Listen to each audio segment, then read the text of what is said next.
itsura niya. Ang itsura niya ngayon, ang itsura niya ngayon. Okay? So, malaki po yung binigay na tulong sa atin ng Korean government. Yung yero kanina, ito na ngayon. Importante po sa tingin namin na malaman to, hindi lang ng Koreano, kasi pinag-aaralan naman nila sa history niya, kundi tayo. Kasi tayo mismo hindi natin alam to. Tapos, maganda rin na ma-share natin to kasi lalo na doon sa mga younger generation, nakakalimutan na po ito. Having said that, bago po pala yan, bumisita rin kayo saan, malapit na naman. Noong 2009, nagtayo po kami ng isang marker doon sa Memorial Cemetery kung saan po nilibing yung mga Pilipino. In cooperation po ito with the Department of National Defense. Kita niyo po yung litrato sa kaliwa. Yan po, yung mga temporary nilibing nating sundalo noong 1950s. And then, kung saan po yan, ngayon, nagbigay yung United Nations ng isang lugar para sa atin. Kahit po walang nakalibing, atin yun. Tapos nagtayo po tayo ng marker. Tayo ko ng bayan. Ang nakasulat po dyan, in honor of the brave men who offered their lives for freedom and democracy. Medyo malabo, pero nakasulat dyan, number of troops, 7,000 mahigit, 420, killed in action 114, wounded in action 313. Sa Pilipinas naman, meron ding monumento tungkol sa Korea. Dalawa. Isa sa Fort Bonifacio, nasa taas. Isa sa Marikina. Bakit po Marikina? Yung mga sundalo natin, bago pumunta dito, nag-training sila sa Marikina. Kasi ang Marikina maburol. Di ba Korea maburol din? So doon sila nag-training bago ipadala dito. Yung 500 pesos, kung hindi nyo napapansin, si Senator Aquino, ayan, picture niya, lower left, yung pong istorya sa likod ay tungkol po sa mga sundalong Pilipino. Ano yan? Ang buo niyan, 1st Cavalry, yun yung US Cavalry. Knives through 38 parallel. Isa sa mga articles sa sinulat niya. Yung nakasulat sa ilalim, hindi lang mabasa ngayon, pero makikita niyo yung second line, Philippine, tapos X, TH, yung Philippine 10th Battalion Team. Yun yung pangalan ng unang batalyon na pinadala natin. So yan, marami na pong Pilipino ngayon dito sa Korea. Ito po, ginawa namin yan sa Seoul. Iba't ibang communities, nag-training po sila ng iba't ibang Filipino dances. Tapos noong 2008, nagkaroon po ng festival sa Seoul. 6 na festival, Kadayawan, Ati-Atihan, Flores de Mayo. Ano sila? Nag-perform sila sa isang park doon.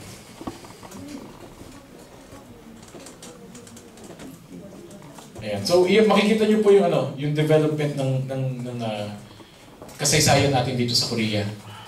Hindi lang po ngayon dumami at naging maigting yung relasyon natin. Even before, malalim po yung pinagsimulan. Kaya, ito po, isang proyekto po ng embassy. I-distribute po namin ito. Medyo konti lang yung nadala namin kopya ngayon, pero pwede pa kaming magpadala. Nagkaroon kami ng essay writing contest last year. Pagkatapos, ang topic ng essay Finding Jose Rizal in South Korea, Reflections by Filipino Migrants. Simple lang naman, tinanong namin yung mga Pilipino dito, buhay pa ba si Rizal sa inyo? Relevant pa ba? Tapos umuha sila ng iba't iba nilang essays. Nagkaroon din kami ng photography contest. Itong mga litratong nakikita nyo dito, ito ay sinubmit ng mga Pilipino doon sa photography contest. Pumili po kami ng magagaling na essays at magagaling na photos. Pinagsama-sama po namin dito sa isang libro. Dito po sa libro nito, bukod doon sa mga essays ng Pilipino, nandito ang history, yung pong binanggit ko sa inyo kanina, yung kwentong yon, na sinulat ni President Ramos. Kasi dahil dati po siyang sundalo, alam niya yung development ng history. So, kung may pagkakataon po kayo, basahin niyo kasi very informative. This should also give you an idea sa pwede niyong gawing activity dito sa community.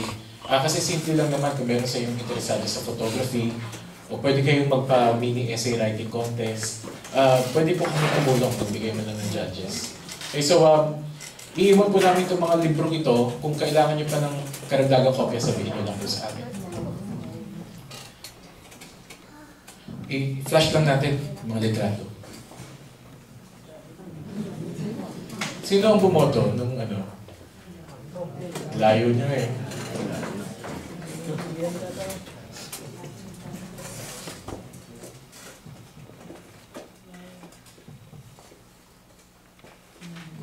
Ayan. Yultong. Noong February 2011, yung isang community natin sa Kasal, napag-isip-isipan nila na ano, ang madalas kasi napuntahan kapag may bakasyon, Everland, ganyan. Lotte World. Lotte World, yan. Costco. Yan. So, pero nag-decide sila nung Solal, na medyo baguhin naman nila. So sila mismo nag-organize ng isang field trip. Nag-arkila sila ng isang bus. Pagkatapos, ang ginawa nila, nakipag-ugnayan sila sa amin, sinamahan namin sila doon sa mga monumento. Kasi hindi rin nila alam kung paano puntahan. So sinamahan naman namin sila.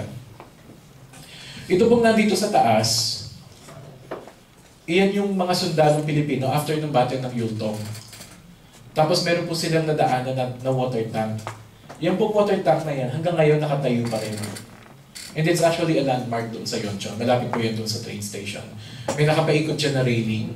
Tapos nakasulat doon yung description area. Binisita po ng mga kababayan natin sa Kasal. Parang rin po nila yan pagbibigay ng tribute doon sa mga naging mga naging sundalo natin. Ito po yung dalawang monumento, pinagsama na po natin ng local government. Yung dalawang monumento na magkahiwalay dati sa dalawang burol, pinagsama na niya sa isa. Tapos habang nandoon, nag-offer po ng prayer yung Filipino community para doon sa mga sundalo natin.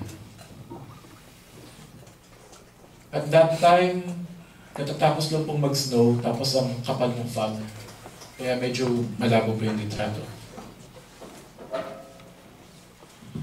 After nun, bumisita rin sila doon sa Philippine Monument sa Goyang City kasi on the way back to Seoul, madadaanan yun. Nakasulat po dyan yung pangalan ng mga namatay ng giyera.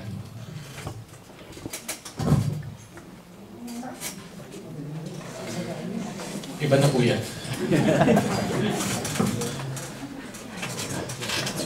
So, meron po kami suggestion sa inyo. Kung halimbawa mo organize nyo yung community ninyo, marami kayong pwedeng gawin na activity. Halimbawa, bukod sa consular, di ba, grupo na kayong pupunta at magpaparenew ng passport, mas madali rin po yun para sa amin. Kung meron kayong resources at meron kayong panahon, makipag-ugnayan po kayo sa amin, dadali namin kayo sa mga lugar na to. Kasi sabi nga po ng madre, si Sister Luz, iba yung pakiramdam kapag hindi mo pala alam na ganun kalalim yung kasaysayan, tapos magugulat ka na lang sa gitna ng bundok, makikita mo doon yung Philippine flag lumilipad. So sabi niya, iba yung pakiramdam. It might be a good experience for all of us. Okay, so kung makakapag-organize din po kayo ng ganitong klaseng activity. Marami pong pwedeng gawin. Bigyan po kayo ng isa pa halimbawa. Ito yung detalye ng pictures. Mabilis na po ito. Okay, so tingnan nyo yung toro eh. Yan na siya ngayon.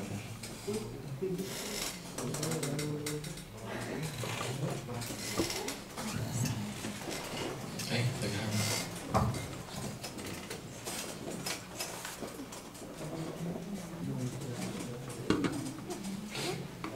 Okay. Kung may pagkakataon po kayo, very interesting din pong pumunta ng DMZ, yung border, may Panmunjom. Nagpunta rin po kami dito noong Solal, kasama naman po namin mga taga-Department of Tourism. Marami pong mga package tour na makukuha dito. Dadali rin kayo mismo doon sa border kasi mas maiintindihan nyo yung kasaysayan ng Korea kapag nakita nyo to.